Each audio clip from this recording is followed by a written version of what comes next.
વિદ્યાર્થી મિત્રો, માયસેલ્ફ હાર્દિક સર શ્રી સારસ્વત વિદ્યાલય વાપીમાં આપ સૌનું સ્વાગત છે. મિત્રો, આપણે વાતો કરી રહ્યા છીએ ધોરણ 11નું પ્રકરણ 8 કોષ જીવનનો એકમ. એમાં મિત્રો આપણે લાસ્ટ ટાઈમ વાત કરી હતી કણાભસૂત્ર, રંજક કણો, રિબોઝોમ્સ વિશે. હવે આજે આપણે મિત્રો વાત કરવાના છે પક્ષ્મ અને કશા વિશે. પક્ષ્મ અને કશાની વાત કરીએ તો એનું કાર્ય શું અને ક્યાં આવેલા? સૌથી પહેલાં તો મિત્રો આ બંને રચનાઓ જે છે એ પ્રચલન અને હલનચલન સાથે સંકળાયેલ છે. કાર્ય જે છે એનું હલનચલન અને પ્રચલનનું છે અને તે કોષની મુક્ત સપાટી પર આવેલા હોય છે. કોષના મુક્ત સપાટી પર હોય.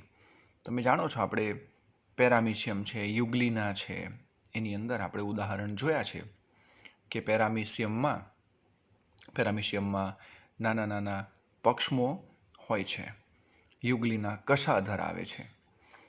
આ પક્ષ્મની વાત કરીએ તો પક્ષ્મ પ્રમાણમાં ઓછી લંબાઈ ધરાવે છે, એટલે નાના હોય. જ્યારે કશા જે છે એ કશા વધુ લંબાઈ ધરાવે છે, કશા વધુ લાંબી હોય છે. સંખ્યાની દ્રષ્ટિએ જો જોઈએ મિત્રો તો સંખ્યાની દ્રષ્ટિએ પણ વૈવિધ્ય હોય. કશા એક કે બે હોય છે, જ્યારે પક્ષ્મો ઘણા બધા હોય, પક્ષ્મો સંખ્યામાં વધારે હોય. બરાબર. અને બંને દ્વારા જે ગતિ જે પ્રેરાતી હોય એમાં પણ થોડી ભિન્નતા હોય છે. બરાબર છે. હવે એ બંનેનો ઉદ્ભવ જે છે એ બેઝલ બોડીમાંથી એટલે કે તલકાઈમાંથી થાય છે. તો એની રચના તમને દેખાય છે આકૃતિની અંદર. તેના અક્ષને અક્ષસૂત્ર કહે છે. એટલે કે પક્ષ્મ તથા કશાનું જે અક્ષ છે એને અક્ષસૂત્ર કહે છે. અને તે બે કેન્દ્રસ્થ સૂક્ષ્મ નલિકા અને પરિઘ તરફ 9 જોડીઓ સૂક્ષ્મ નલિકાના જૂથો ધરાવે છે. તમે આકૃતિમાં મિત્રો અહીં જોઈ શકો છો કે બે કેન્દ્રસ્થ સૂક્ષ્મ નલિકા તમને દેખાય છે આકૃતિમાં. બરાબર. અને અહીં 9 જે છે એ પરિઘવર્તી જોડીઓ તમને દેખાઈ રહી છે. આ પરિઘવર્તી વિસ્તારમાં કેટલા છે? 9 સૂક્ષ્મ નલિકાઓ છે, 9 જોડીઓ છે, જ્યારે બે કેન્દ્રસ્થ છે. બરાબર. એટલે આને શું નામ આપ્યું છે? અને ગોઠવણીને કહે છે 9+2 અરેન્જમેન્ટ તરીકે ઓળખાય છે. કેવું અરેન્જમેન્ટ છે? 9+2 ગોઠવણી તરીકે ઓળખાય છે. મિત્રો, આજે પાસ પાસેની જોડીઓ જે છે બે તંતુકો વડે જોડાયેલ હોય છે. પાસેની જે જોડીઓ દેખાય છે એ આકૃતિમાં તમે જોઈ શકો છો એ તંતુકો વડે જોડાયેલી છે. અને મધ્યસ્થ કેન્દ્રસ્થ નલિકાઓ જે છે એ પણ સૂક્ષ્મ નલિકાઓ પણ એ તંતુકો વડે જોડાયેલી હોય છે. આ પક્ષ્મ તથા કશા એ પટલો વડે ઘેરાયેલી નલિકામય રચનાઓ છે. પટલ વડે ઘેરાયેલી નલિકામય રચના છે. અને આપણે જાણીએ છીએ કે પેરામિશિયમમાં પક્ષ્મ જોવા મળે છે અને યુગ્લિનામાં કશા જોવા મળે છે. ત્યારબાદ કેટલાક જીવાણુઓમાં પણ પક્ષ્મની અને કશાની હાજરી હોય છે. પક્ષ્મધારી અને કશાધારી જોવા મળે છે. તો એ ઉપરાંત એના કદની વાત કરીએ મિત્રો તો પક્ષ્મો જે છે એ કદમાં નાના હોય છે. લગભગ 5 થી 10 માઇક્રોમીટર જેટલું કદ ધરાવે છે. જ્યારે કશા જે છે એ મોટું કદ ધરાવે છે. લગભગ 150 માઇક્રોમીટર જેટલું કદ ધરાવે છે. આજે આપણે મિત્રો ગોઠવણીની વાત કરી તો એમાં 9+2 ગોઠવણી છે, 9+2 પરિઘવર્તી વિસ્તારમાં આપણે જોયું ને પરિઘવર્તી વિસ્તારમાં 9 છે, જ્યારે મધ્યમાં જે છે એ 2 છે. એમાં એને ગોઠવણી પરથી પણ પ્રશ્ન આવી શકે. તો એ જોડીમાં છે ને, એટલે 9 ગુણ્યા 2, એટલે આપણે લખ્યું છે અહીંયા 18, બરાબર. જોડીમાં છે 9 ગુણ્યા 2 એટલે 18, અને આ મધ્યના 2 લીધા એટલે 20 થઈ ટોટલ. એટલે તમને પૂછે કુલ નલિકાઓ કેટલી, તો સંખ્યા 20 થાય. અને જોડી કેટલી, ટોટલ જોડી કેટલી થશે, તો કે 10 થશે. એટલે 9 જોડીઓ, 9 ને 1 10 જોડી થશે ટોટલ, બરાબર. એટલે સંખ્યાની દ્રષ્ટિએ પ્રશ્ન આવે તો એમાં 20 નલિકાઓ આવશે. ત્યારબાદ અહીં તમને ખાસ કરીને ફ્લેજેલિન નામના પ્રોટીનની હાજરી જોવા મળે છે. કયું પ્રોટીન? ફ્લેજેલિન નામનું પ્રોટીન આવેલું હોય છે. તો મિત્રો અહીંથી ઘણા બધા પ્રશ્નો આવી શકે છે કે એના સૂત્રને શું કહેવાય? અક્ષસૂત્ર, બરાબર. પક્ષમને કસા ક્યાં જોવા મળે એના પરથી, આ એની 9+2 અરેન્જમેન્ટ પરથી પ્રશ્ન આવે. હા, અને ત્યારબાદ એના કદ પરથી પણ મિત્રો પ્રશ્ન આવી શકે છે. અહીં હવે આગળ વધીએ. હવે તારાકાય અને તારા કેન્દ્ર. તો આ તારાકાય અને તારા કેન્દ્ર વિશે વાતો કરીએ મિત્રો. તો એક એવી અંગિકા જે છે, તારાકાય એક એવી અંગિકા છે જે બે નળાકાર રચનાઓ ધરાવે છે અને જે એકબીજાને કાટખૂણે ગોઠવાયેલી હોય, ત્યારે તેને તારા કેન્દ્ર કહે છે. આકૃતિમાં તમે જોઈ શકો છો, આ નળાકાર રચના છે, બરાબર, અને એકબીજાને કાટખૂણે બે રચનાઓ ગોઠવાયેલી છે. મિત્રો, બધા જ પ્રાણી કોષની અંદર તારા કેન્દ્ર જોવા મળે છે. કેટલીક લીલ અને ફૂગમાં પણ તે હોય છે. એની રચનાની જો વાત કરીએ, એનું આયોજન મિત્રો, તો એ ગાડાના પૈંડાની જેમ એ જણાય છે. ગાડાના પૈંડા જેવું એની રચના તમને જોવા મળશે. અહીં તમને દેખાય છે ટ્યુબ્યુલર રચના દેખાય છે. જેમ આગળ આપણે જોઈ ગયા નલિકામય રચના પક્ષ્મ અને કશામાં, તો અહીં પણ એવી ટ્યુબ્યુલર રચના. પક્ષ્મ અને કશામાં તમને બબ્બે નલિકાઓ દેખાતી હતી, ટ્યુબ્યુલિન બે દેખાતી હતી. અહીં 3 રચનાઓ, 3 પાઇપ દેખાય છે, 3 નલિકાઓ દેખાય છે, બરાબર. તો મિત્રો આને આપણે શું નામ આપશું? આને ત્રેખડ કહીશું. 3 છે ને એટલે ત્રેખડ કહીશું, ત્રેખડ, બરાબર છે. તો આવી કુલ 9 ત્રેખડ છે. આવા કુલ કેટલા ત્રેખડ છે? અહીં આવા કુલ 9 ત્રેખડ દેખાય છે. અહીં આકૃતિમાં તમે જોઈ શકો છો કે 9 ત્રેખડ જે છે, હા, 1 2 3 4 5 6 7 8 અને 9. તો આ 9 જે છે ત્રેખડ દેખાય છે. અને મિત્રો એ લગભગ 40° ખૂણે ગોઠવાયેલી હોય છે રચનાઓ.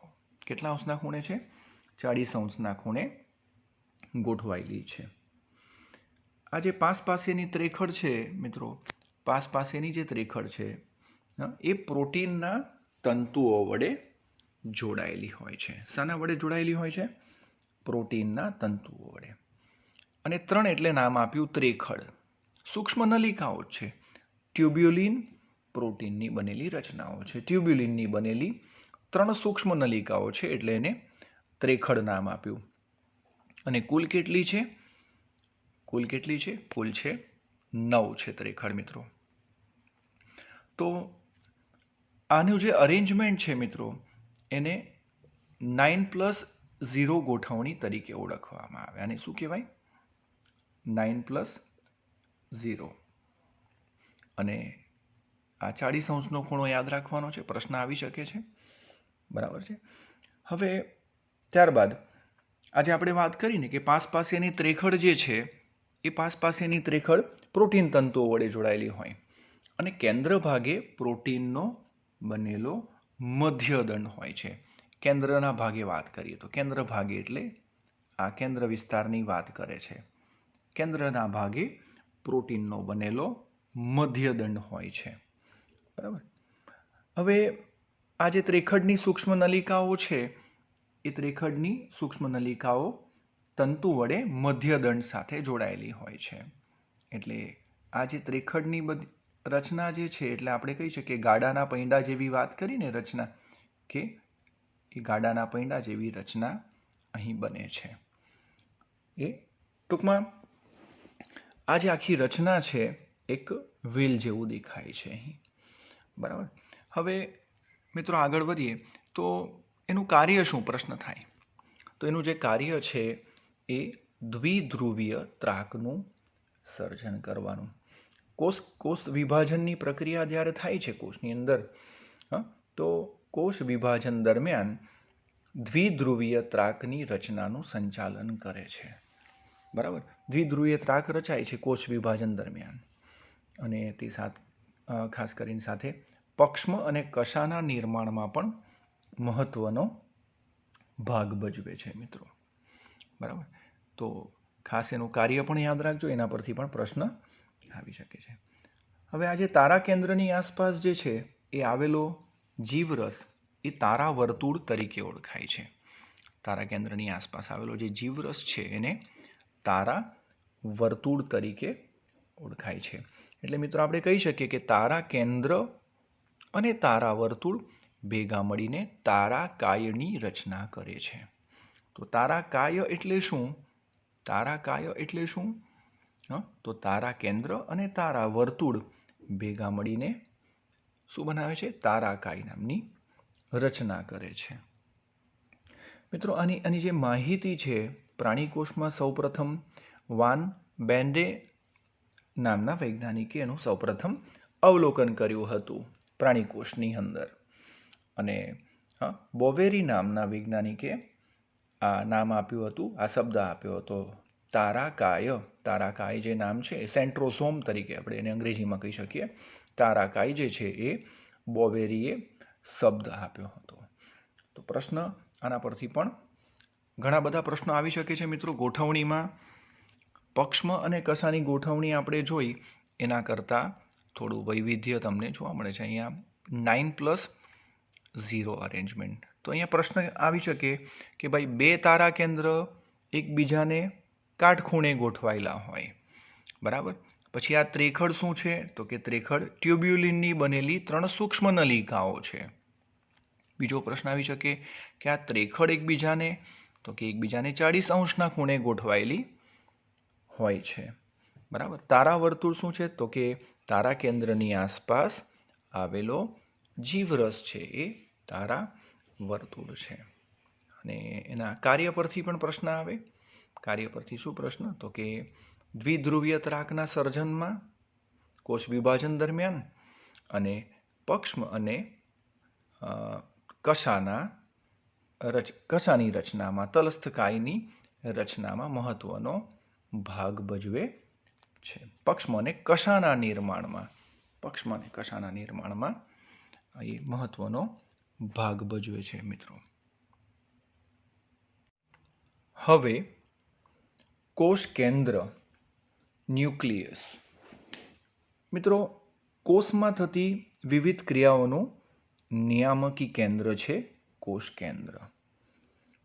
સામાન્ય રીતે કોષમાં મિત્રો એક કોષ કેન્દ્ર હોય છે. કેટલાક કોષમાં એકથી વધુ પણ 2 કોષ કેન્દ્ર હોઈ શકે તો એને આપણે બહુકોષ કેન્દ્રી કોષ કહીશું. આપણે માનવ રક્તકણની વાત કરીએ, હ્યુમન આરબીસી માનવ રક્તકણની વાત કરીએ તો અને ચાલની નલિકાની વાત કરીએ વનસ્પતિની અંદર. બરાબર. વનસ્પતિની અંદર જે અન્વાહક પેશી છે એમાં ચાલની નલિકામાં અને માનવ રક્તકણમાં હ્યુમન આરબીસીની અંદર કોષ કેન્દ્રનો અભાવ હોય છે. કોષ કેન્દ્ર હોતું નથી. ત્યારબાદ પેરામિશિયમની વાત કરીએ તો પેરામિશિયમમાં એકથી વધુ કોષ કેન્દ્ર હોય છે. એટલે દ્વિકોષ કેન્દ્રી પરિસ્થિતિનું નિર્માણ થાય છે ત્યાં. તો દ્વિકોષ કેન્દ્રી યાદ રાખજો મિત્રો પેરામિશિયમમાં. બરાબર. રાઇઝોપસ છે, ઓપેલિના છે જેમાં બહુકોષ કેન્દ્રીય પરિસ્થિતિનું સર્જન થાય છે. બહુકોષ કેન્દ્રીય પરિસ્થિતિનું નિર્માણ થાય છે. એટલે એમાં 2 થી વધુ કોષ કેન્દ્રો આવેલા હોય છે. તો અહીંથી પણ પ્રશ્ન મિત્રો આવી શકે છે. હવે એની રચનામાં આપણે જોઈએ કોષ કેન્દ્રની રચનામાં તો કોષ કેન્દ્ર પટલ છે, કોષ કેન્દ્રિકા છે. અહીંયા કલા તમને દેખાય છે બેવડા પડની, બહારની કલા અને અંદરની કલા. કલા એટલે પટલ, પટલ એટલે પડદો, પડદો કહી શકીએ આપણે. કોષ કેન્દ્રિકા છે, કોષ કેન્દ્ર રસ છે અને રંગસૂત્ર દ્રવ્ય હોય છે. બરાબર. હવે આજે મિત્રો કોષ કેન્દ્ર પટલની આપણે વાત કરી તો એ બેવડા પડવાળી નલિકામય રચના છે. બેવડા પડવાળી આકૃતિમાં તમે જોઈ શકો છો અહીંયા કે બહારની કળા ફરીથી અંદરની કલા એવું આપ્યું છે. હવે 2 પડ વડે અવકાશ જોવા મળે છે, સ્પેસ હોય છે, જેને મિત્રો પરિકોષ કેન્દ્રીય અવકાશ કહે છે. શું કહેવાય છે ને? પરિકોષ કેન્દ્રીય અવકાશ. આજે 2 પડની વચ્ચે કોષ કેન્દ્ર પટલની અંદર બાહ્ય પડ જે છે એ મિત્રો અંતઃકોષરસ જાળ સાથે જોડાયેલું રહે છે. આપણે અંગિકા જોઈને અંતઃકોષરસ જાળ તો એનું સ્થાન જે હતું એ કોષ કેન્દ્રની નજીક એનું જોડાણ હતું. બરાબર. નલિકામય સિસ્ટર્નીની રચના આપણે અંતઃકોષરસ જાળની જોઈ છે. તો એનું બાહ્ય પડ જે છે મિત્રો એ અંતઃકોષરસ જાળ સાથે સંકળાયેલું રહે છે અને તે બાહ્ય સપાટી પર રિબોઝોમ્સ ધરાવે છે અને કેટલાક સ્થળે કોષ કેન્દ્ર છિદ્રો પણ આવેલા હોય છે. અહીંયા તમને કોષ કેન્દ્રીય પટલમાં છિદ્રો આકૃતિની અંદર સ્પષ્ટ દેખાય છે, છિદ્રો આવેલા છે. બરાબર. અને આ જે છિદ્રો છે એ છિદ્રો દ્વારા મિત્રો કોષ કેન્દ્ર રસ અને કોષ રસ વચ્ચે આરએનએ અને પ્રોટીન અણુઓની હેરફેર થાય છે. આરએનએ અને પ્રોટીનની હેરફેર આ છિદ્રો દ્વારા થતું હોય છે. ક્યાં? કોષ કેન્દ્ર રસ અને કોષ રસ. તો મિત્રો આપણે તમને ખ્યાલ છે કે કોષ કેન્દ્ર રસ અને કોષ રસને આપણે સંયુક્ત રીતે જીવ રસ તરીકે ઓળખીએ છીએ, પણ યાદ રાખશો. હવે કોષ કેન્દ્રિકાની જો વાત કરીએ, તમે આમાં આકૃતિમાં બ્રાઉન કલરની રચના મધ્યમાં દેખાય છે કોષ કેન્દ્રિકા. બરાબર. એ ગોળાકાર અંગિકા છે અને તેની આસપાસ પટલ હોતું નથી અને કેટલાક નિશ્ચિત રંગસૂત્રના કોષ કેન્દ્રિકાનો આયોજન વિસ્તાર પર તેનું નિર્માણ થતું હોય છે. એટલે એનું નિર્માણ ચોક્કસ રંગસૂત્ર પર એના કોષ કેન્દ્રિકા આયોજન વિસ્તાર ઉપર થતું હોય છે. અને આરઆરએનએ તમે જાણો છો, આરઆરએનએ એટલે રિબોઝોમલ આરએનએનું સંશ્લેષણ જે છે મિત્રો એ સક્રિય રીતે અહીં થતું હોય છે કોષ કેન્દ્રિકાની અંદર. મિત્રો કોષ કેન્દ્ર પ્રથમ શોધ કોણે કરી એવો પ્રશ્ન થાય તો ઓર્કિડના મૂળની અંદર, ઓર્કિડના મૂળના કોષમાં રોબર્ટ બ્રાઉને આપણે પ્રકરણની શરૂઆતમાં જ વાત કરી હતી કે કોષનું અવલોકન રોબર્ટ હુકે, ત્યારબાદ એની મધ્યમાં કોષ કેન્દ્રનું જે સંશોધન કોણે કર્યું હતું તો રોબર્ટ બ્રાઉને. ઓર્કિડ વનસ્પતિના મૂળના કોષમાં એમણે એની શોધ કરી હતી મિત્રો. બરાબર છે. અહીંથી પ્રશ્ન ઘણા બધા આવી શકે છે મિત્રો. ત્યારબાદ આપણે રંગસૂત્ર દ્રવ્ય વિશે વાત કરી. તો રંગસૂત્ર દ્રવ્ય આવેલું છે અંદર. એમાં શું આવેલું હોય? ડીએનએ, આરએનએ, હિસ્ટોન અને બિન હિસ્ટોન પ્રકારના પ્રોટીનનું બનેલું હોય છે. શું? આ રંગસૂત્ર દ્રવ્ય જે છે એ ડીએનએ, આરએનએ, હિસ્ટોન અને બિન હિસ્ટોન પ્રકારના પ્રોટીનનું બનેલું હોય છે મિત્રો. આજે કોષ કેન્દ્રિકા શબ્દ જે છે એ બાઉમેને સૌપ્રથમ એ શબ્દ આપ્યો હતો. કોણે આપ્યો હતો? બાઉમેન નામના વૈજ્ઞાનિકે કોષ કેન્દ્રિકા શબ્દ આપ્યો હતો અને એનું જે સંશોધન છે એ સૌપ્રથમ શોધ કરનાર ફોન્ટાના નામના વૈજ્ઞાનિકે. ફોન્ટાનાએ એનું સંશોધન કર્યું હતું. કોષ કેન્દ્રિકાની હું વાત કરું છું મિત્રો. તો કોષ કેન્દ્રિકાની સૌપ્રથમ શોધ કોણે કરી? ફોન્ટાનાએ. જ્યારે કોષ કેન્દ્રિકા જે શબ્દ છે એ કોણે આપ્યો હતો? બાઉમેને આપ્યો હતો. બરાબર છે. આપણે આગળ વધીએ મિત્રો, વાત કરી રહ્યા છે રંગસૂત્ર દ્રવ્યમાં શું હોય એવો પ્રશ્ન. તો એમાં ડીએનએ હોય, આરએનએ, હિસ્ટોન અને બિનહિસ્ટોન પ્રકારના પ્રોટીનનું બનેલું હોય છે. બરાબર. હવે આજે રંગસૂત્રની વાત કરી રહ્યા છે આપણે, રંગસૂત્ર દ્રવ્યની. તો રંગસૂત્ર આંતરાવસ્થાના કોષમાં, એટલે કોષ વિભાજન દરમિયાન મિત્રો બે ભાગમાં વહેંચાય, કે એક આંતરાવસ્થા હોય ને બાકીની વિભાજન અવસ્થા હોય. બરાબર. તો એ આંતરાવસ્થાના કોષમાં રંગસૂત્રો અસ્પષ્ટ જાડ સ્વરૂપે પથરાયેલા હોય, એટલે એને આપણે રંગસૂત્ર દ્રવ્ય કહીશું. ત્યારે તમને આવા સ્પષ્ટ રંગસૂત્ર તરીકે દેખાતા નથી. એ કેવા હોય છે આંતરાવસ્થામાં? આંતરાવસ્થાના કોષમાં રંગસૂત્રો અસ્પષ્ટ જાડ સ્વરૂપે હોય, એટલે એને આપણે રંગસૂત્ર દ્રવ્ય, અંગ્રેજીમાં એને આપણે ક્રોમેટીન કહીએ છીએ, ક્રોમેટીન તરીકે હોય છે. પછી જ્યારે કોષ વિભાજનની પ્રક્રિયા દરમિયાન આપણે આવી રંગસૂત્રની સ્પષ્ટ રચના દેખાય છે. અને એ ખાસ કરીને એની જે ભાજના અવસ્થાએ પહોંચે. હા મિત્રો, કોષ વિભાજન ભણશો ને ત્યારે કોષ વિભાજનની અંદર 4 અવસ્થા જે છે, પૂર્વાવસ્થા, ભાજના અવસ્થા, ભાજનોત્તર અવસ્થા અને અંત્યાવસ્થા. એમાંથી જે ભાજના અવસ્થા દરમિયાન તમને એના આકાર સ્પષ્ટ જોવા મળે છે. એટલે સુકોષ કેન્દ્રી કોષના કોષ કેન્દ્રમાં રંગસૂત્રો દેખાય છે અને એમના આકાર ખાસ કરીને ભાજના અવસ્થા દરમિયાન તમને સ્પષ્ટ જોવા મળે છે. બરાબર. અને દરેક રંગસૂત્રમાં એક રકાબી જેવી રચના ધરાવતી, પ્રાથમિક રચના ધરાવતું એક સેન્ટ્રોમિયર મધ્યમાં તમને દેખાય છે. સેન્ટ્રોમિયર આવેલું છે, જેને અહીં કાઇનેટોકોર કહે છે. દરેક રંગસૂત્રની વાત કરું છું. આ રંગસૂત્રમાં દેખાય છે, અહીં મધ્યમાં સેન્ટ્રોમિયર એવું લખ્યું છે, એટલે પ્રાથમિક રચના કે રકાબી જેવી રચના ધરાવતું સેન્ટ્રોમિયર આવેલું છે, અને જેને આપણે કાઇનેટોકોર કહીશું. હવે આ જે સેન્ટ્રોમિયર જે છે મધ્યમાં, બરાબર, એના સ્થાનને આધારે મિત્રો રંગસૂત્રના પ્રકાર પડે છે. તો સેન્ટ્રોમિયરના સ્થાનને આધારે, બરાબર, તો કેટલા પ્રકાર છે? 4 પ્રકાર પડે છે. તો અહીં જોઈએ આપણે કયા કયા 4 પ્રકાર છે તે. તો સેન્ટ્રોમિયરના સ્થાનને આધારે ટેલોસેન્ટ્રિક, એક્રોસેન્ટ્રિક, મેટાસેન્ટ્રિક અને સબમેટાસેન્ટ્રિક. તો ટેલોસેન્ટ્રિક જે છે, આકૃતિમાં તમે જોજો કે આ ટેલોસેન્ટ્રિક એટલે શું, એવા રંગસૂત્રો શું હોય છે? તો આ પ્રકારના રંગસૂત્રમાં સેન્ટ્રોમિયર રંગસૂત્રના છેડે હોય છે. એકદમ સેન્ટ્રોમિયરનું સ્થાન જ જોવાનું છે એમાં. ટેલોસેન્ટ્રિકમાં સેન્ટ્રોમિયર રંગસૂત્રના છેડા પર હોય છે. બરાબર. ત્યારબાદ એક્રોસેન્ટ્રિકની વાત કરીએ તો આ પ્રકારના રંગસૂત્રમાં મિત્રો સેન્ટ્રોમિયર રંગસૂત્રના અંત ભાગ નજીક હોય છે, ઉપર હોય છે, અને જેથી એક ભુજા ખૂબ જ ટૂંકી બને અને બીજી ભુજા જે છે ખૂબ જ લાંબી હોય છે એક્રોસેન્ટ્રિકની અંદર. બરાબર. અને ત્યારબાદ એક્રોસેન્ટ્રિકમાં તમે ઉપર જોઈ શકો છો, જેમાં સેટેલાઇટ એવું લખ્યું છે એક્રોસેન્ટ્રિકની અંદર. બરાબર, સેટેલાઇટ. બરાબર. હમણાં વાત કરીને આપણે આગળ કોષ કેન્દ્રિકા આયોજક વિસ્તાર જે છે, કેટલાક નિશ્ચિત રંગસૂત્રના પર જોવા મળશે.